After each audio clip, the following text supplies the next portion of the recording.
Hello there, brothers and sisters, and welcome back to Esoteric Psi, the podcast and institution where we strengthen and increase the consciousness of our community through sharing a dialogue of esoteric wisdom, psychology, and spirituality in a practical way so that you can apply it in your day-to-day life. My name is Maddie Elizabeth. I am a philosopher and a spiritual life coach, and we have with us here today Dr. Alex Aldana, as well as a very special guest who is returning. Dr. Alex Aldana, tell us a little bit about yourself and what we have in store for today's episode. Hey, Maddie. Well, I'm a therapist and an astrologer, but I'm really excited about Mr. Vlad coming in. Just to introduce him, around the age of 12 is when he first started interacting with disembodied souls, with seeing entities. I think he began when his grandfather passed, and he interacted with him. And through his entire experience of mediumship, he interacted with several masters and disembodied souls that taught him different skills as how to heal. And through his work on himself, he developed the practice of realized medicine. So he last episode, he actually shared what becoming realized is. And in this episode, we kind of want to pick his brain a little bit more about how he understands the universe and reality to work, so we can get a good background for things. Vlad, it's beautiful to see you, my friend. How are you? Doing well, man. Thanks for having me back. So, Vlad, you mentioned last time that hello. Who's the young woman at the end? Are we gonna introduce her? Because I know her. Oh yeah, she's our audience today, and she's going to co-host the next session. We have Miss Whitney, who's a Kundalini yoga instructor, and she is studying Vedic astrology apprenticeship for that. Miss Whitney, how are you today? Hey, I'm good. Thank you. Happy to be here. Oh, well, it's a pleasure to have you along with us today, and we're going to be interacting in the next episode quite a lot. So it's beautiful to have your presence with us today. Vlad, last episode, you taught us a lot about how you view the world and how the universe works. I would like you to expand a little bit more and give us a bit of a background, because you said, once your soul starts growing, it pulls more energy, it expands more energy, and you're able to do more things and grow as a person. So just so we understand what happens, what's this relationship between soul and spirit, and why we incarnate in a human experience to begin with, and how this flow of energy will either diminish or increase in our soul. Can you give us kind of a background on how all this works so we understand where you're coming from a little bit more and how we can interact better in this world? I just want to give you a disclaimer, just so your audience understands, is I like to keep things realistic. I developed my understanding. I didn't read it anywhere. I developed my understanding as a result of a natural ability that I came with, that I don't have an exclusive to. We're all souls going through a human experience. If we choose to, we can develop an aspect of ourselves and brighten the light, so to speak, and have access to the unseen world or otherworldly kind of gifts and possibilities. So, I hear folks say, they're constantly taking courses on how to learn how to heal and learn how to see and learn. None of that means anything. It's completely irrelevant. So if you learn tricks, they're incremental tricks, and they're kind of useless. If you take the time to develop your soul, and I'm going to segue into your question, taking the time to develop your soul means you develop that part of you that gives you life and that gives you understanding and inspires you and ignites your intellect into being able to co-create your reality. So if you spend time refining yourself and correcting your whatever issues you came into this world with that you've chosen to keep, if you continue constantly to have a ritual life, you then brighten the light, and you don't have to take courses on how to imagine triangles and where to put your hand to heal someone. You can stand next to them and they can become healed. You can say something to them and it changes their understanding and they become well. So it's through our understanding that our reality changes. As long as we always have a ritual connection to the creative force. Okay, so first of all, if we are a part of God, right? Like we mentioned last time, like a tentacle of an expression of God, that means we're perfect, right? So, and you mentioned that we're here for correction. So first, like, why would we choose to like create this world and then incarnate in it and interact with it when we're just fine and all connected to God and happy and united with Him? Why would we choose to make this world, first of all? I'm not fine, bro. I'm not fine and I'm not perfect. And neither are you. Whoever sold you that dream was lying to you. So everything has an imperfection. If it didn't, it wouldn't need to come into the human experience. This is the busiest experience in consciousness, meaning if the soul stays in the soulful experience, it can't learn fast enough. It doesn't have enough external experiences that it can refine itself through. So it enters the human experience over and over again to refine itself. And the refinement process happens as a result of choosing and deciding what path you're going to pursue. So why would we enter? We didn't create this world. The creative force did. It created the world and it then expressed itself into the human experience through us, and we direct its will. Its will is only to create. It doesn't punish, reward, or destroy. So that's interesting because sometimes this and let us create man in our image, right? I think the actual translation from the actual Jewish text is plural, and let us create man in our image. So if God is one, why is that phrase plural? So you're now getting into big biblical text. You want to discern Kabbalistic principles. I'm not a Kabbalah teacher, but I can tell you that it isn't us. It is a plural because it's omnipresent. It's everywhere. It's everything. And it's in everything. There isn't a hole in the needle that it doesn't create. It's absolutely, some people say, well, this applies here, but it doesn't apply to me. No, the creative process is constant. So if the creative process is constant, then it applies in every aspect of your life. So then it is plural. We're its expression, so we're plural, right? Mm-hmm. Okay, yeah, because what I understand is, God is infinite and perfect, but we are also part of Him. So that there is part of us that's, infinite and perfect, but somehow when we come into this physical experience, like, we're not perfect and with this body and stuff, right?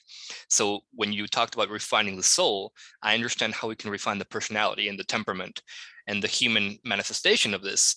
But I would understand for the soul to be perfect, or is it more like the Vedics say that what happens to the body sooner or later affects the mind, sooner or later affects the soul?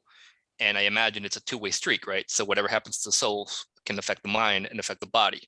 It affects everything. So as you go through the human experience, if I choose not to I'm going to say off the wall things, that, right? Of course. Yeah. I choose not to watch porn, right? So then porn is a loveless experience. It's fantastic. Everybody watches. It's one of the biggest industries in the world, right? Nobody wants to talk about it though. So in my neighborhood in Brooklyn, they used to say, don't whack off because you'll go blind. But it's actually true, because if you think about it, look, you're watching a loveless experience for the sake of physical gratification, instant gratification. It has nothing to do with you. It has nothing to do with a feeling. It has to do with physical gratification, which means you become disconnected from your heart. You're just appeasing your lower extremities, your lower vibration. And so, of course, you deplete yourself of energy, which of course affects your soul. And intermittently, you pulsate to a lower vibration. So you lower your vibration 2 ways. You're not, actually 3 ways. You're not present. You're disconnecting yourself from your significant other, because your eyes are an expression of the soul's intent to see. So you energetically separate yourself from your significant other, and you're wasting, as a man, semen. It's a complete waste. It's waste of new ideas, new life. So of course, all of that physical experience affects the soul. That is a great answer. I think Whitney has a question she wants to ask, and I think Maddie as well, if I'm reading her body language correctly. So Maddie can go first. Thank you, Whitney. So I have a question regarding soul refinement. So I understand that we all incarnate on this planet to refine and, correct our, souls. What happens when this process is completed, or is this even possible when a soul fulfills everything that, they're supposed to learn and refine, correct, and whatnot? As a result of having mediumistic abilities, I've encountered a number of situations where I would have to ask myself, well, what was this guy's process? And why did he, 30 years old, completely fit? I just talked to a mother who lost her 30-year-old child. He was into water sports, water skiing, super handsome, beautiful girlfriend, tough, trained in MMA, took a pill, took a Xanny, drank some alcohol, went in his hot tub and drowned. And she said to me, what did he do? Why did he leave? What's the problem? God doesn't want him here? He wasn't ready to go. Of course he was. He was physically fit, but he couldn't deal with anything emotional because he had to constantly numb himself with substances. He didn't live a connected life. He was completely disconnected. The fact that you train your body and do Pilates and work your muscles or run to the gym or run has nothing to do with your spiritual development. So the lack of resolve, constantly numbing yourself emotionally through substance abuse, he was overwhelmed by emotions. Look what happened to him. He drowned in water. Water is emotion. So to answer your question, the refinement process is different for everyone. We're all individuals. We are not the same.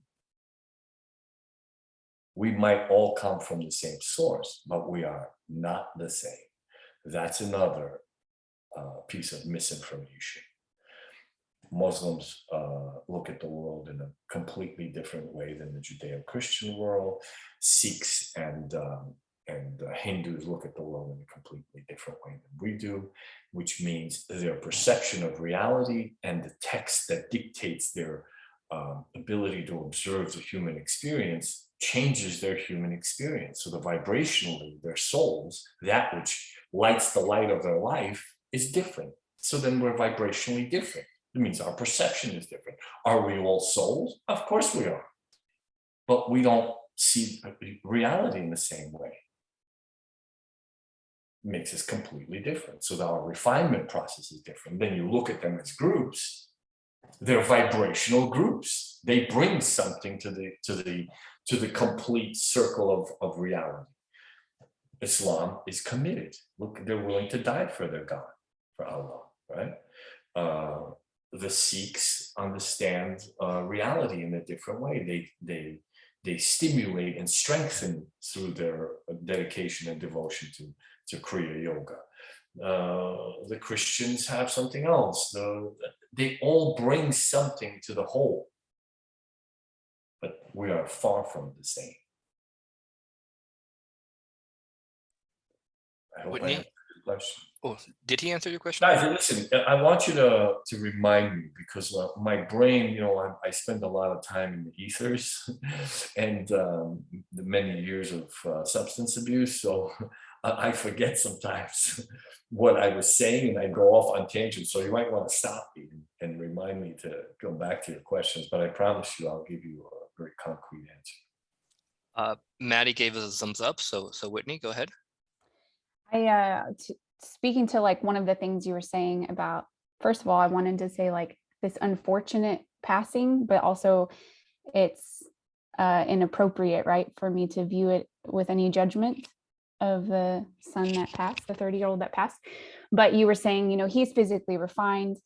That wasn't part of that wasn't part of like the soul's process here. But like for somebody like me, that was part of my soul's process. Like when I met you, to refine my soul, I had to start being way more dedicated to refining my physical. So if I may stop you for a second, just so Yeah. everybody knows from the audience, I thought this was going to be like some sort of contrived secret. You were just the audience. This is one of my favorite students in the world. So just brilliant and knows more than probably most people that I know. So please continue. Now I'm sweating. I'm nervous to talk. I hope you wore deodorant today. I never wear deodorant, you know that. Good. So I just wanted to point that out because I think that's like one of the things to consider is like one of the things I had to learn was like, why is it that one person can, like my husband, Michael is like, he can eat whatever, he can whatever, like I'll have a cup of coffee, my blood pressure goes up 15 points, and he'll smoke out an entire cigar and eat a cheeseburger and his blood pressure is fine, So it's like the split on that, it feels inappropriate, but really it's my soul came here. Like I must have been a glutton in a former life because I don't have that capacity to overextend in that way. So that was like something that came to my mind when you were talking about this kid. But also earlier you were talking about once you start refining, you then become a co-creator of your reality. And my question is, are you not always a co-creator of your reality? Like when I met you, my life was just like a total fucking mess. And that was my own doing, whether or not I understood that I was doing it. So like, are you not always a co-creator? It just becomes intentional. So of course you always are. That's how we enter the human experience. But if your light is dim and you don't attend to your light and you have all these contrived conditions and stories and statistics that you constantly contribute to in your outcomes and in your process, then of course your reality, your co-creation is dim. So you encounter a young man, God rest his soul, that lived the way he lived. He was a mess. He was an expression of where you were. Yeah, we were a mess together for sure. You understand? So I mean, once you accept that, of course, we're all souls. We're constantly co-creating. I adored him, and you know how I feel about you. But yes, you still co-create, but you're faced with contrived obstacles, your story about who did what to you, constant blame, distraction, intellectual, physical, sexual, a lack of understanding, no tools, completely creating a disheveled reality in which you stamp your feet and complain that somebody dealt you a bad deck of cards. And then the light comes on and all of a sudden the people are refined and you encounter new expressions of your new belief system. Yeah. So of course, Nora Lily, right? She's a co-creator. She's so slick. I'm telling you, she's, you have no, I'm sorry that I sound like I'm an obsessed father, but you're gonna love this. She's 5 years old. This summer, she went to a day camp in Sunny Isles, which is on the beach. It's an enormous 15,000 square foot martial arts gym. And they do all kinds of activities. They go to the beach, they go to the pool, blah, blah, blah, whatever. There's maybe 40 kids in the gym. 15 of them are her age, between 5 and 7. Do you know that all the older kids carried her around every time I went to work out? Do you know that every teacher is obsessed with her? They don't know. It's Al Qaeda and Hamas mixed together. She's a terror as well. I mean, she doesn't stop. She gets up at 6:30 in the morning. She's like like the Tasmanian devil. Yet she created this reality for herself. Yes, I put her in the camp, but she could be some, nondescript kid sitting in the corner waiting for somebody to play with her. Every time I come there, somebody's carrying her around.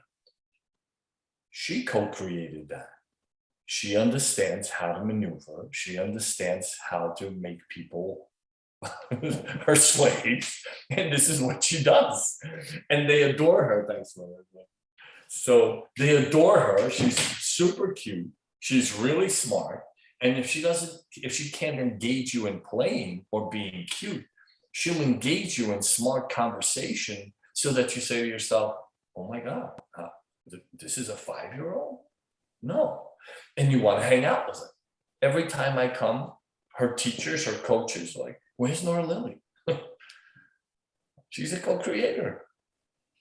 Yeah, this is why her soul chose to come to you at this age and not when you were like 30. Yeah, for sure. But look at Theo and Lulu. Look at Sam. I mean, Sam has his ability to co-create. Sam is my older child, got blown up in Iraq. But this is a magical, I'm sorry if I'm going off on a tangent, please stop me. But think about it. Sam grew up without me. I left his mother when he was 3, and they kind of separated me, and I was up to my own shenanigans. So I didn't see him for a while. And he's super high voltage, very perceptive, super intelligent, very detail oriented, intense young man who grew up with a simple mother who was a manicurist when I met her. She was just super cute, and we were together and had a child. But she couldn't sustain his intellectual capacity and his perception of reality. So she engaged him in conspiracy, worst case scenario, constantly expecting something to fail, planning for the worst. Everything is negative. So this high frequency, high voltage wire is not being given the system which can sustain that huge capacity. What does he choose? He becomes angry. He becomes suspect, conspiratory, and he engages himself and goes to war to kill people. He's angry, so he goes to an angry place. That's a co-creation. Vlad, Yeah. the Chinese have a saying that if a child is born with fire in a water household, you have to get him out of there, because otherwise they're going to put his fire out. So there does seem to be like a temperament we're born with. So if your child, in this case, in this example, right, was born with a lot of fire, and it wasn't, he didn't feel kind of in his space or accepted, or that wasn't handled correctly, like he obviously would think there's something wrong with him, or he looked for another outsource of that. The Chinese will actually, if the temperament of a child doesn't coincide with the temperament of the people around him, they will actually have him move into like his grandparents' house or an uncle's house, so he's feels more like a part of the household. Is this something you kind of think is correct or not correct? Because I think it's absolutely incorrect. I'm Okay. sorry to cut you short. The reason I think it's incorrect is because you could take one of my children or me. I needed to come to a family that I came into and be in it so that I can refine my evil inclination, as the Torah says, because I came with an understanding and attachment to being on the side of, let's just say, not on the side of goodness, right? I had to refine that. So if they had taken me, as crazy and out of control as I was, even at 5 or 6 years old, and put me in a house, they did. They put me in a household with my grandparents. I terrorized them.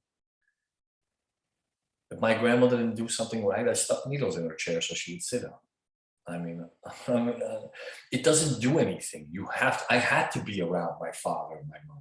They're both super overachievers. They're both extremely controlling. They're both alphas.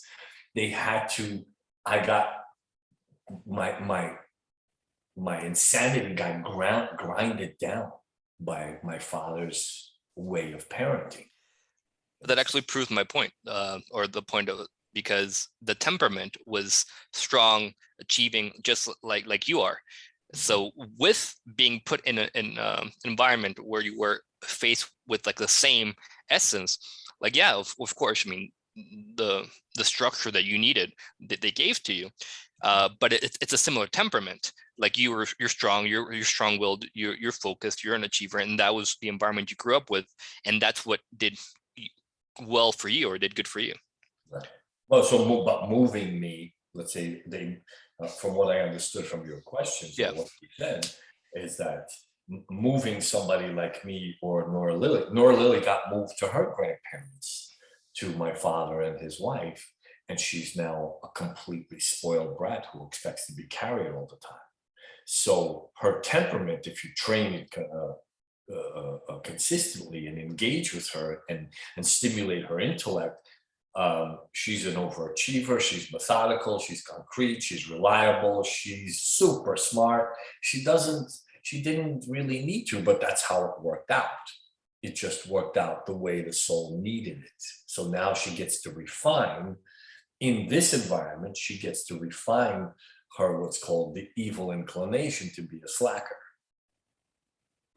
So it's kind of like what I'm getting is like, you can't really make a blanket statement about it, because like a soul is individual and it comes with a experience that's needed for refinement. Like I'm thinking of Michael, my husband, who was adopted from birth, and was the family he came from, like he has all the inclinations of the family that he came from. His mom was like his dad was 14, ran off and joined like a carnival or something whenever he found out that he had impregnated his Michael's mom, and he got adopted into like a super pious Christian family, but also they're very lymphatic, just, which is like a more like, they're heavier, they're denser people, had a very like strict religious life. And in a way, I think like they loved him dearly, but he also like kind of terrorized them, but that was part of their process and part of his process together.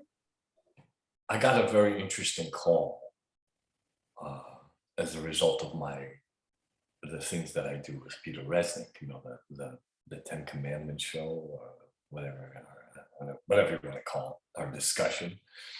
And there's a couple that adopted an Asian kid who is autistic, and she's driving them to drink. I mean, these two, they scheduled an appointment with me and came on the screen, and they looked like somebody sapped the life out of them. They were sitting exhausted, they couldn't speak even. And so I realized, they said, well, what did we do? I mean, what do we do? We want to give her up. I said, Liz, she's 12 years old now. What are you going to do? You're going to give her up. But they were joking. They're very sweet, middle American people, super educated, very well spoken. But it's not by chance she came to them. She came to refine them, for them to find order, because autistic kids are high voltage wire with no grounding. You understand? They need order in methodical environments. So these people, even though they're organized and educated, it's not enough.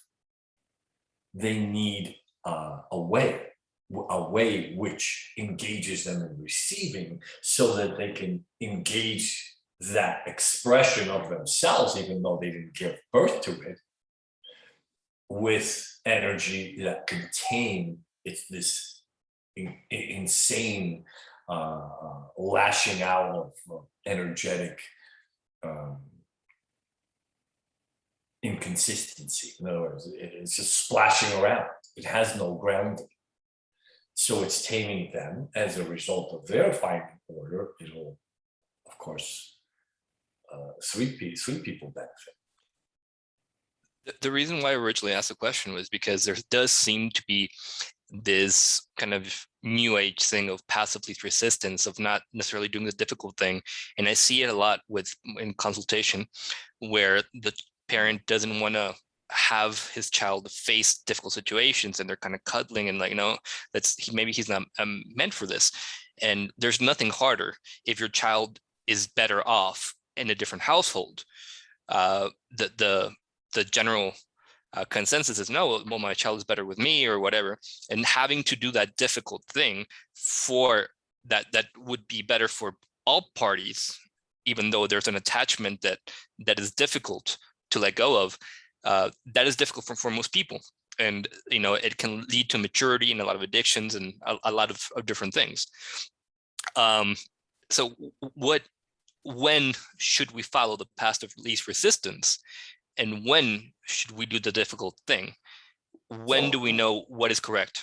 I think the way you know what is correct is if you think in a realized way. You would never, first of all, give up your child. It's completely unnecessary, because the child needs parental love and adoration. And as soon as you're willing to accept responsibility that this out of control live wire is an expression of you, you tame those qualities so that the expression of you can now express the new you. So if Nora Lily is out of control and doesn't want to respect boundaries, I have to look at myself. Am I asking her to do something that I'm not willing to do myself? You understand? So instead of giving her up to a bunch of people that she doesn't know, in a new environment where she has to develop new survival skills, she's not going to be loved the same. She's not going to be nurtured or treated the same. She doesn't need to go to another household. The parents need to correct themselves instead of demanding something of their children that they're not willing to do themselves. So once you become realized, and there's no problem, then you won't have people coming to your office and say, well, he's crazy. I just had a call from another country. A woman in her 60s, she said, oh, my son is abusing marijuana. I said, how old's your son? She said, he's 47. Well, I mean, the guy's a grown man. You're worried about him abusing marijuana? Let him abuse marijuana. That's what he wants. No, but this is the issue. She's overweight. She has no spiritual life. She has no understanding of reality. She is absolutely inconsistent towards herself. She has no emotional growth. And she's demanding from her expression to do something that she is not. So he doesn't have to go to a different family. She needs to correct what it is. Like Gandhi said, it's simple. Be the change you want to see in the world. It kind of reminds me of what we were talking about last time, where you said that every single thing we experience is simply an expression of what we harbor inside, like in terms of our belief systems and whatnot. So that's very, very interesting. You're an expression. Take all 5 of my kids. You'll see me. From the out of control bandit, Nora Lily, to Emma Rose, who's totally focused, she's methodical, she's kind, to Theo, the studious one, who's super, I mean, is the next senator, to Sam, who's delusional and a slacker, and a hero in his own mind.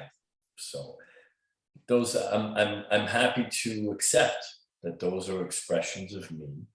And if I want to refine my children, I can't stamp my feet and drag them to therapy. I need to accept those qualities in myself and diligently work on them. So part of the purpose of this podcast is to take kind of these abstract, airy-fairy, new age ideas and spirituality and make them practical and make them tools we can use to work on ourselves and make ourselves stronger, more conscious people, right? So there are certain concepts that are thrown around in all these spiritual teachers and all these terms like dimensions. I think Maddie wants to ground or make some of these concepts practical. So she has a question she wants to ask you with pertaining to that. I just wanted to intro. Thank you, Alex.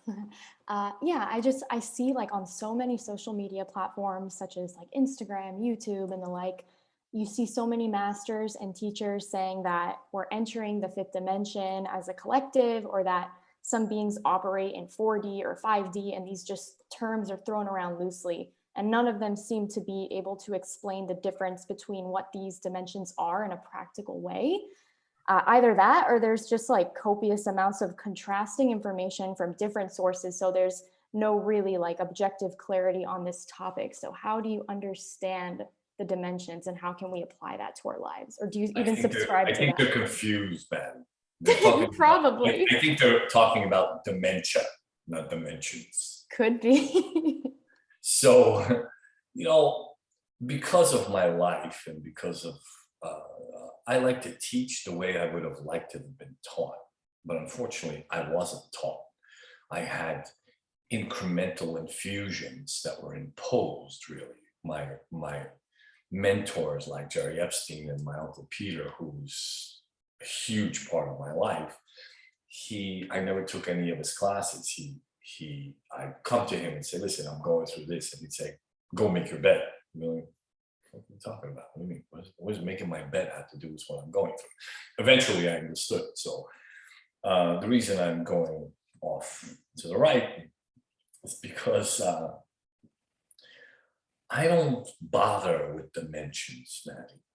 I treated a young man probably around 10 years ago. His mother is a very famous psychic. They're out of Chicago. She ended up sending me a gift. She painted she made this incredible piece of art, image of the angel Raphael, who's an angel that I saw in 2002. She called me and said, look, my kid is jumping through portals. And he's super psychic, but he's losing his eyesight. He's clinically blind. I said, how old is he? She said, well, he's 24. I said, okay, well, have him call me. And when he called, he was a pompous asshole. I mean, from like the first moment, we had nothing to discuss. But mother asked me, I applied myself, of course, put my reactions in my pocket and listened, and I kind of stopped to hear him out. I said, so why do you think you're losing your eyesight? Well, it's because the world is not light enough for me. So I asked him if he was okay with me making an observation. He said, yes. I said, look, you're losing your eyesight because you're taking your soul that is supposed to be fueled by only one source of all life and jumping into realities that have nothing to do with the vibrational texture of your soul. Therefore, dimming the light of your soul, and it expresses itself in your eyes because the eyes are an expression of the soul's intent to see. That's why you're losing your eyesight, not because you're so grand and the world is a dim place. So I'm bringing that incident up because I'm not interested in dimensions. I'm interested in reality as it is right now. I'm interested in you and in her and in him. This is my reality. If it's not in front of me, it doesn't exist.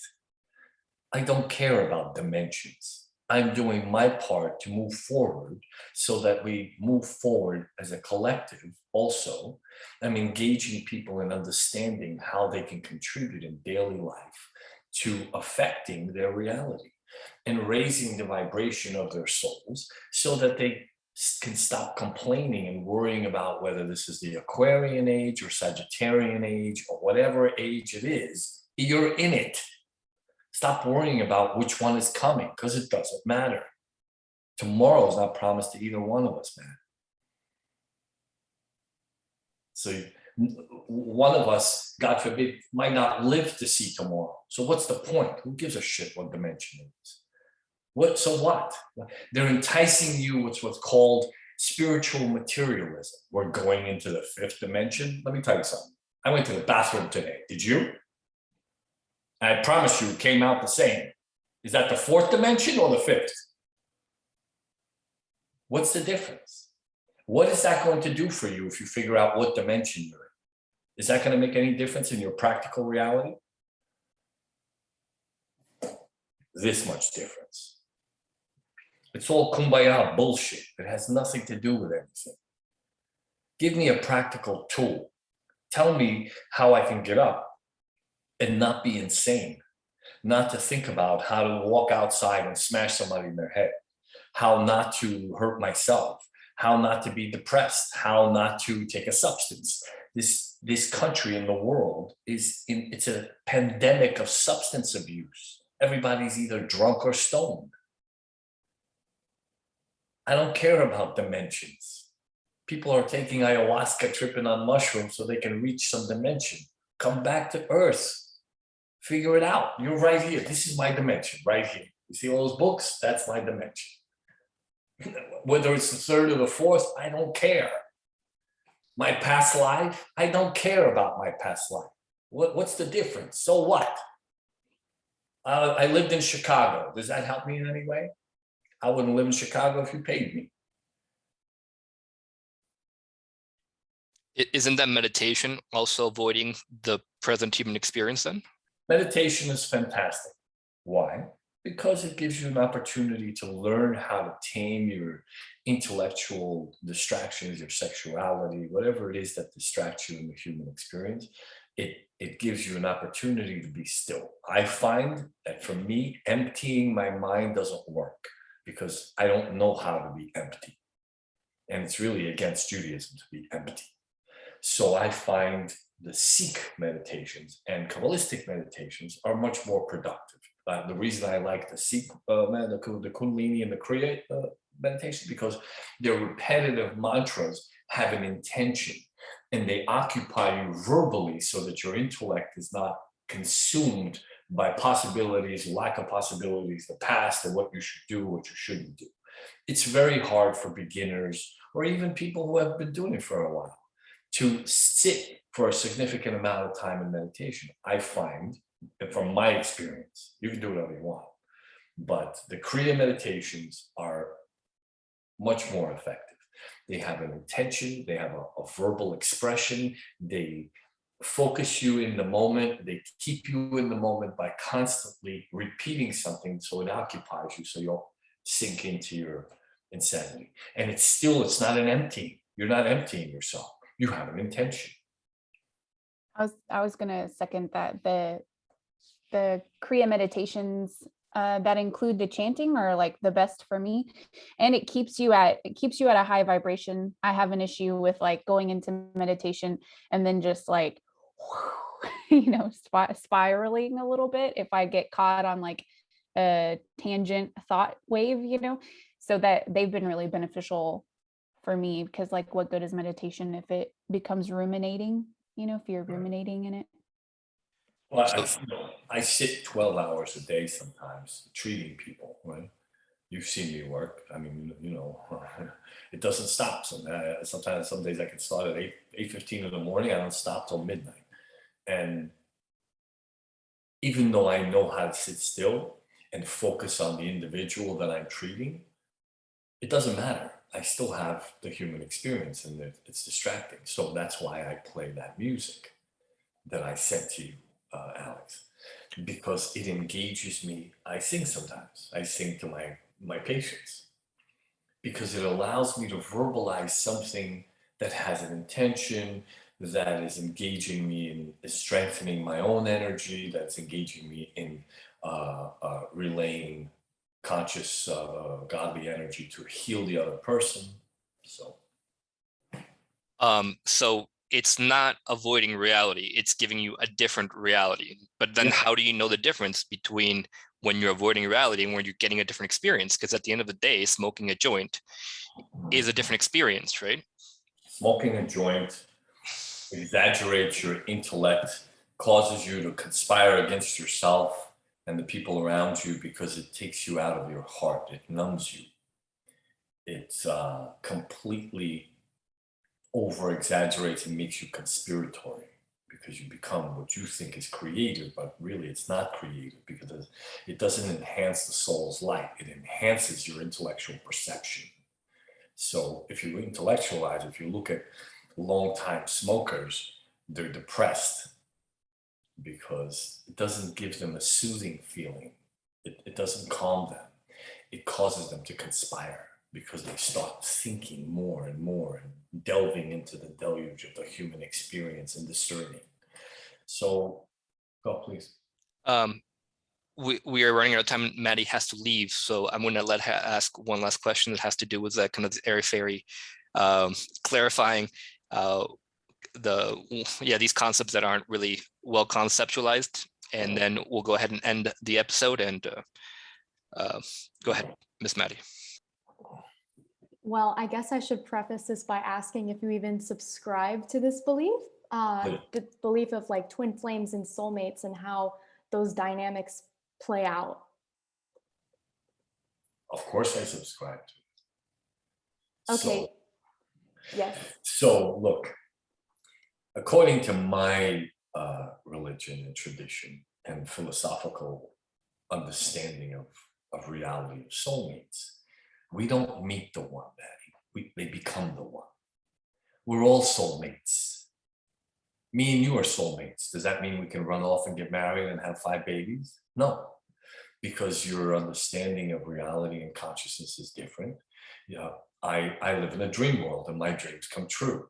You live in a practical world and you work for a living, and you grew up with working people who are constantly need to go to an office and need to achieve, they have a degree, and so your reality and perception of reality is different than mine.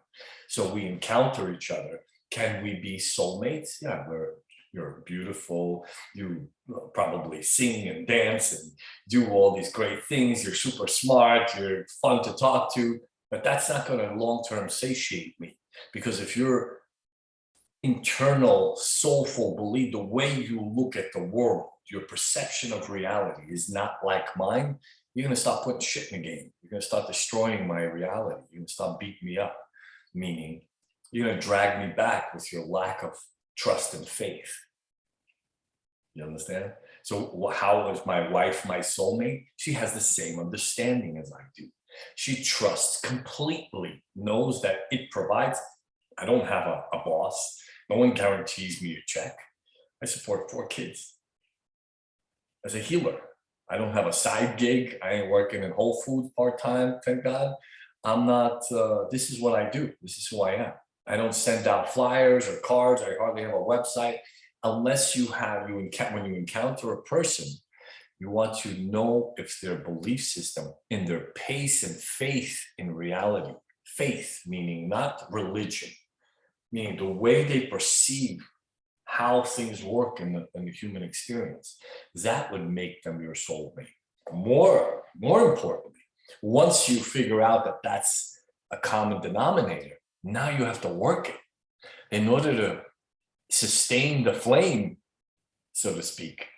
In order to sustain that energetic connection and be intertwined and be transparent and completely honest, it requires ritual, which you do as a result of understanding that that ritual life together energetically keeps you in alignment, and then you become one and one soul. Is there another person like you? Of course there is. But you don't have a concrete path. You have different potpourri of different disciplines. So you encounter people who also are kind of like that. And when it comes to being together, they're inconsistent. You can't rely on their word. They're not like you. They're not as methodical, not as dedicated. They're not pursuing higher vibration goals. They're just getting by, because when you have a potpourri of different disciplines and understanding, it's kind of spiritual materialism. I like this. I like doing ayahuasca. I like going here. If you're a Muslim, be a Muslim. So you encounter another Muslim person who's devoted, who loves Allah, who prays 5 times a day. And that ritual, that understanding, dedication, and devotion keeps you intertwined and one. If you're Jewish, then be Jewish. If you're Christian, then be Christian. You understand? Those aren't, people are terrified of religion and orthodoxy. But remember, orthodoxy is commitment. It's not wishy-washy. It's not willy-nilly. It's not whatever, whenever, however. I'll just do this, but I won't do this. No, you either do it or don't do it. I can't stick my charger into my phone halfway and expect it to charge, right? Either I put it in all the way or I don't. So people ask, well, how come I can't encounter, even, I'll give you an example, my mother. She's brilliant. Brilliant, methodical, concrete, 72 years old, yoga, running every day, learning. She's an incredible human. She can't encounter a person. Why? Because she vibrationally doesn't sustain her soul. Just having intellectual ability and depth is not enough. You have to sustain it with methodical devotion. That devotion then fuels your soul, and then you encounter a soul who's not just thinking spiritual, who's living spiritual. You understand? And then you can live that life together. So you have to have a common denominator to consider someone a soulmate, because it has to be vibrationally and intellectually correct for what you're pursuing, so you can fuel it together. So if your mate, I'm going to end it, I know you got it. So if your mate is, if you're Sikh and your ritual requires you to get up at 4:30 in the morning, meditate, pray, do japji, and 18 minutes of Sat Kriya, that's what sustains your soul. So you raise your vibration, and your mate is fondling crystals. I mean, what's he going to do for you? Nothing. Crystals don't give you anything. You understand? They're great to look at, but they don't strengthen your energy. But if you're doing 18 minutes of Sat Kriya, I promise you, you're going to affect reality. Like, that shit's going to happen for you in the moment, because you have a methodical commitment to a way. That is a perfect place to end this episode. Thank you guys so much. This has been Esoteric Sci. We'll put some links to Vlad's information at the end. Thank you so much, everyone, for joining me today.